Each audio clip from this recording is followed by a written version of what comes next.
O cin reaktörünün arkasında bir insan vardı. Unutulmuş.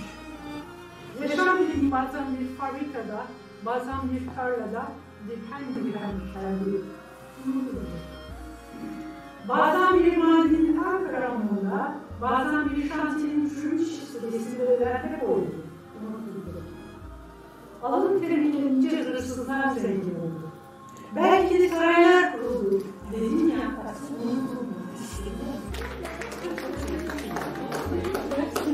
Lumière d'hiver. Le temps ne se mesure pas en années ni en mois, pas non plus en heures, minutes ou secondes. Il se mesure en battements de cœur, en premier pas, en dernière danse. Il nous file entre les doigts sans nous laisser une chance. Bon, ça remonte pas le moral. Sans infini. Le temps creuse les rides, mais derrière les rides, l'âme survit. Mon esprit a vaincu. Qu'il est long le chemin sous ce soleil de plomb. Je me suis bien battue. Sous la moiteur de l'air, mon travail ardu et ma sueur acide ont balayé le temps. Sous le chaud du résiment, le jaune éblouissant, et durant si longtemps. Mes entrailles hurlant, mon corps brûlant ont survécu à cette folie humaine, à cette vague de haine. Mon esprit a vaincu. Si j'arrive à repousser cette horrible couverture qu'ils m'ont jetée sur les genoux du synthétique, j'aime pas le synthétique. Je préfère la laine, comme les naseaux des percherons. Si j'arrive à me lever, je pourrais voir d'où vient ce bruit d'eau. Mais qu'est-ce qui m'en empêche? L'ange, à jouer derrière le store à la mer, à chevaucher le soleil, il me retient. Je sens sa chaleur sur mes joues. Je suis bien à ne rien faire dans mon fauteuil roulant. Mais quand même, si on ne fait rien, l'eau va continuer d'éclabousser. Ça va grossir le flot, toute cette eau remplir le salon, noyer le couloir, déborder dans la chambre. Peut-être que ça me poussera dans le jardin. Ça me transportera dans les branches du cerisier. Elles sont mûres les cerises. Le sang, le jus coule sur mes lèvres. Le sucré, l'acide dans la même gorgée. Oui, que l'eau vienne au galop. C'est un temps d'ange aujourd'hui.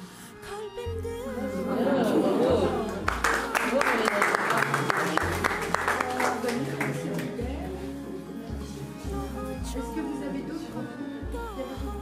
La porte de l'éternité.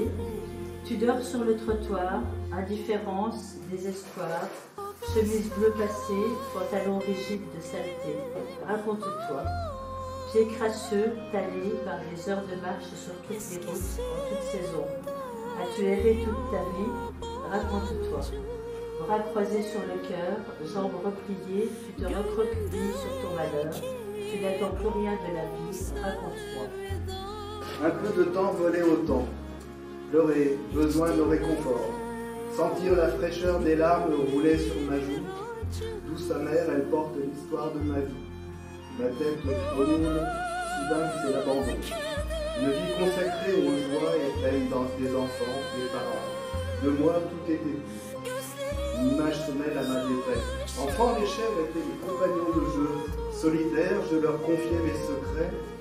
Facétieuse, elles me faisaient rire. Trop vite, la légèreté est passée. Une seule certitude. Tout pèse et pèsera encore plus. Et puis à l'écrit des enfants, le repas à préparer.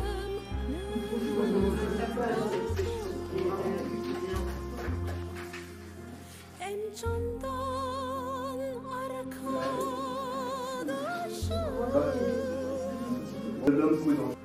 Le livreur parti, je restais seul sur le trottoir, cet encombrant carton debout à côté de moi.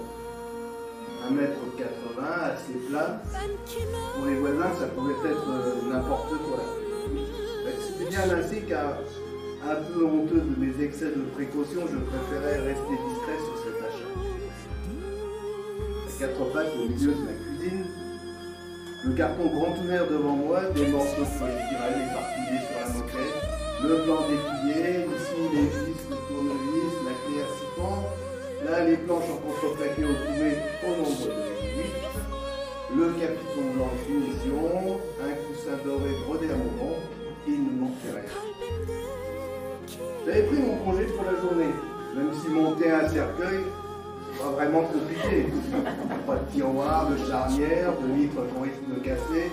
Non, le plus délicat, c'est les poignets. C'est déjà tout très percé. Ah, il ne faut pas se tromper. Le côté capitonné, c'est à l'intérieur. Normal, le confort, c'est pour le mort. En dehors de ça, il faut visser, visser et visser. 1h30 plus tard, la boîte était montée. Il n'y avait plus que le panneau du dessus à fixer. Avant de le fermer, par curiosité, je me suis installé dedans. J'ai été un peu contrarié car je le trouvais trop petit. D'ailleurs, dans le modèle XXL, je crois que j'aurais eu la sensation un peu de flotter. Et puis avec les années, j'avais comme tout le monde un peu me ratatiner. Le tout était donc de ne pas partir trop tôt. Après quelques considérations sur le temps qui passe, oui, c'est un peu une obsession chez moi, je me suis décidé à en sortir et à le ranger. Je pliais les emballages, ramassais les sachets vides et les cales de polystyrène expansées, et dans mon empressement, je n'avais pas prêté attention à un petit carton. C'était celui des options. Moi une et je jetais 150 € à la poubelle. D'autant plus désolant que j'avais choisi le modèle White Paradisia, car il était le seul à proposer ce qui représentait à mes yeux le dernier cri de la technologie. De quoi faire pâlir de jalousie les autres concessionnaires. 10 minutes de plus donc, ajouter au temps de montage, mais après, quel soulagement! Ah oui, il faut que je vous explique. Je partage avec beaucoup de mes contemporains l'angoisse d'être enterré sans être mort vraiment. J'ai une théorie que j'ai élaborée à l'adolescence, sans doute pour me rassurer. À l'époque où Dieu ne m'ayant jamais adressé la parole, je le considérais comme raté. Je me dis qu'au moment de mourir, nous avons tous droit à un petit temps de réflexion pour nous conforter dans notre choix d'y aller ou pas. Comme un délai de rétractation, c'est ça. En clair, la question c'est trépas ou pas trépas. Et connaissant ma difficulté à décider, même pour les petits détails du quotidien, je crains que pour moi le temps imparti à l'ultime réflexion ne soit pas assez long. D'autant que dans une société qui fonctionne de plus en plus en flux tendu, où la durée des cérémonies est réduite au strict nécessaire, pour ne pas décourager les participants, où le silence des cimetières et son corollaire, le recueillement des proches, qui avait pour objet de permettre la détection du moindre souffle de vie, du supposé défunt avant de commencer l'ensevelissement, vous me suivez, j'espère, ne sont plus que des concepts dépassés et issus du siècle dernier. Tous ces temps laissés aux morts pour réfléchir lui sont aujourd'hui déniés. Aussi, le risque d'erreur a nettement augmenté. Et j'ai la réputation d'être un homme prudent. C'est ainsi que j'avais jugé utile de choisir l'option détecteur de mouvement. Après la publicité, la détection était fiable à 99%. Il suffisait de programmer le numéro de service du client de l'agence des pompes funèbres générales la plus proche, et ceci intervenait dans les 24 heures, quand même, pour vous traiter ces mauvais temps. 3 billets de 50 €, il ne fallait pas s'en priver. Voilà. Les années ont passé, mon cercueil est là dans mon petit studio, coincé entre l'armoire et la planche à repasser. Tous les 6 mois, je change les piles du détecteur. J'en profite pour donner un coup d'aspirateur. Il n'a pas très bien vieilli. Le cousin s'est terni, le bois a jauni. Des fois, sur le site Ikea, je regarde les nouveautés ou les dernières promos. En 3 ans, la mode a bien changé. Non, le goût et vernis, c'est vraiment plus tendance. Je me console en me disant que 15 ans auparavant, j'aurais choisi sûrement le modèle en forme Mickey.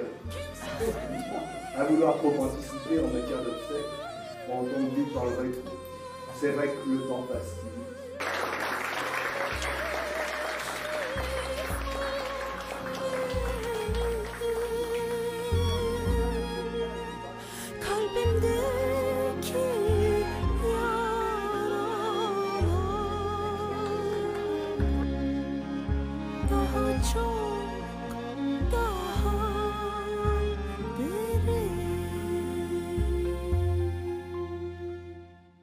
Okay. gözler benim oğlum, eskisinden yabancı. Gönlümdeki bu sevda hiç dinmez.